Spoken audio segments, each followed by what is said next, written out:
One of the things I want to make sure you do with your startups is your hydraulic hygiene is so important. So use brake clean, wash your tractor couplers and your Reefinator couplers before you engage, and just be very careful you don't get any dirt in there. The dirt will end up trapped in cylinders, and that's gonna get caught in the seals, and it's going to go up and down in cylinders and wear them, and then eventually they'll have to be replaced. So be very careful with your hygiene. Always connect your hoses first and your electrics second, and then when you're removing the machine, disconnect your electrics first and then your hydraulics. Otherwise you'll tear and damage your electrics.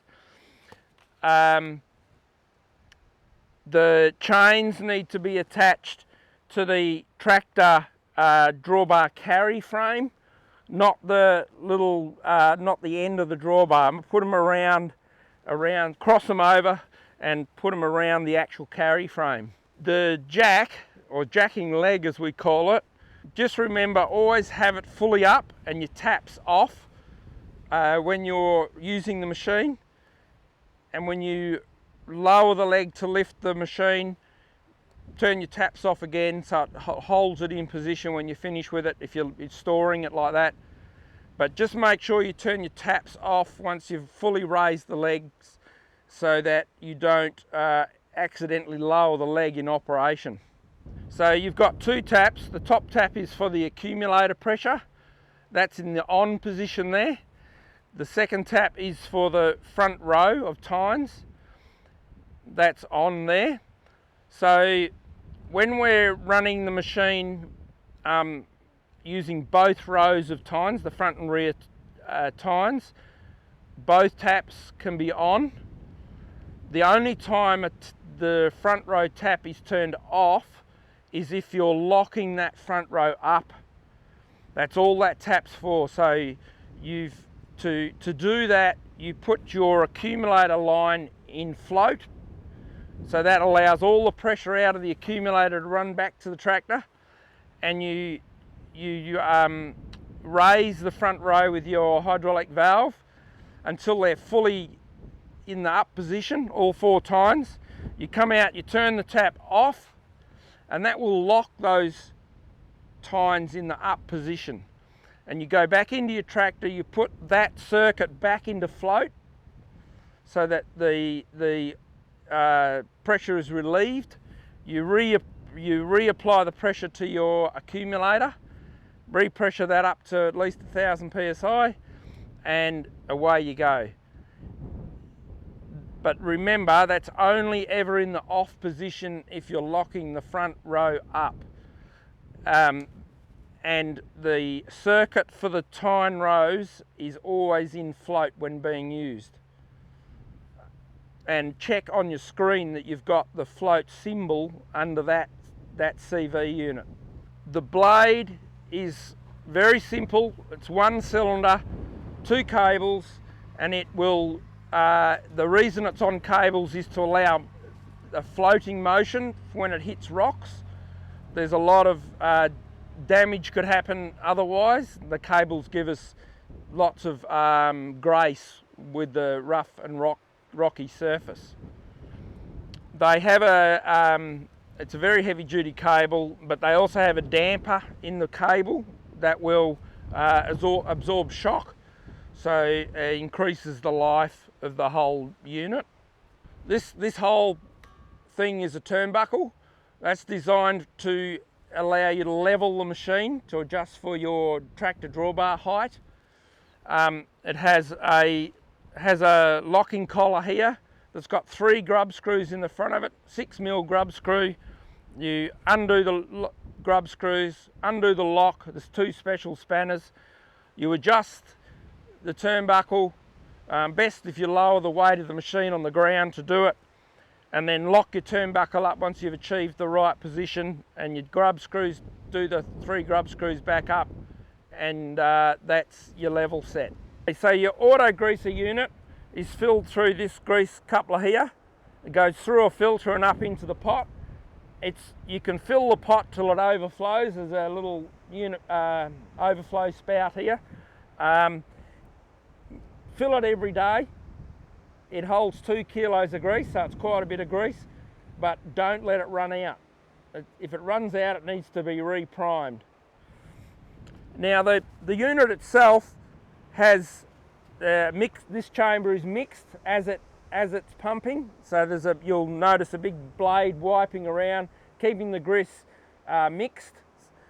And then on the unit itself, there's actually 3 pumps, and this little rubber nozzle here is actually, under that is a overpressure valve, and this is actually a telltale. So if grease starts coming out this telltale, that's telling you that you've got a blockage somewhere.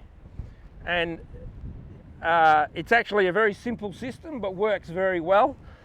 And also just under that telltale, you've got another grease nipple, which you can manually pump grease into, which will come down to the distributor block and will manually grease all the points that block does.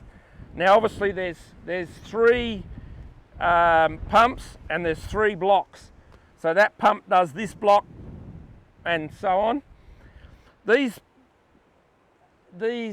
grease blocks are progressive, so they grease 1 point at a time.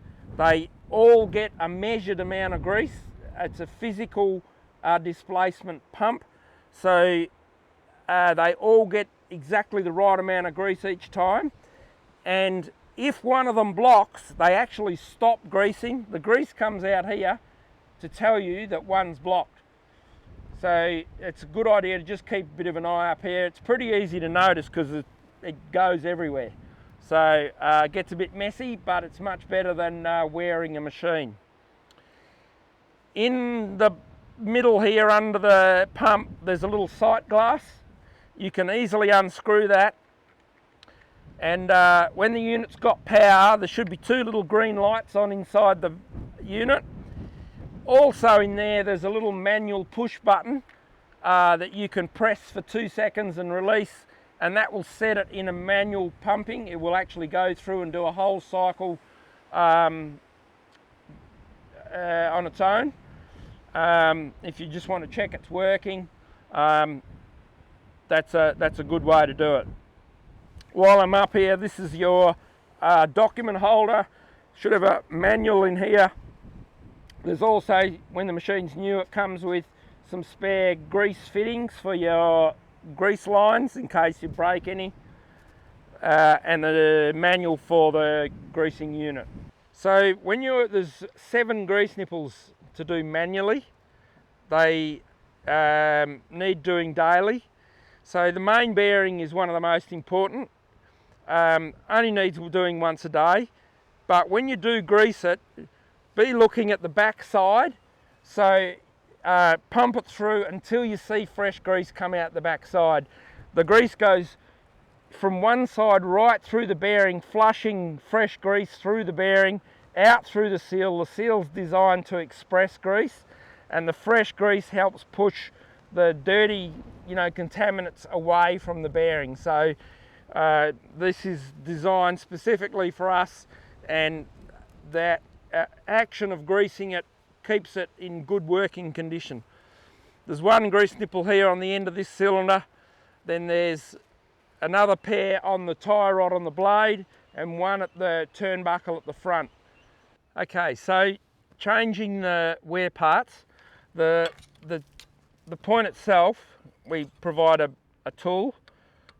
You just clean your Allen key out, loosen that, pull the pin out, little tap, and off it comes. Now in here is what we call the lock, and that lock has a very coarse thread in it that engages into this pin and expands and locks it all in there. This can always be driven out manually from the opposite side if need be, if it becomes jammed. The process for putting a new point on is put your lock in the adapter. Obviously make sure there's no dirt and contamination inside there. Up it goes, just push the pin in and just hand tighten that just firm, and that's it. For the leading edge, for removing the leading edge, you just, again, you remove the 4RT, and then there's a 24mm bolt up here. Just undo that, support the weight as you pull the bolt out, and it just slides off forward. Be underneath it so you're supporting the weight, not hurting your back. They're reasonably heavy, about 13 kilos. And while we're here, let's look at the hard facing. This is a good example of how the hard facing's wearing. Generally, most of the wear appears in this position here. Once that hard facing goes, it will go through the steel very quickly. So if you're going to want to re-hard face it, which we do in the factory, we can rebuild these for you. Don't let it go through before you do it. So catch it before it gets too thin. So the cleaning fingers to maintain these, underneath we have the jacking bolt that adjusts the distance of the end of the tooth to the drum. So that's just a 36mm and a 12mm Allen key. Very simple to adjust. Generally just run them very close to the drum, within a couple of millimeters. In very wet conditions you need it running very close to the drum. In dry conditions not so much. The tooth is hard faced again, and we put extra bits on the side because the sides are the most important. So as the tooth wears narrower on the sides, that will put a driving force out on the tooth, and it will get harder and harder to keep it in there. So as the edges go on the tooth, that's when you need to replace the tooth. Very simple. There's a special little tool you sit on there and you hammer that pin through. Inside there's a rubber lock that engages with the pin.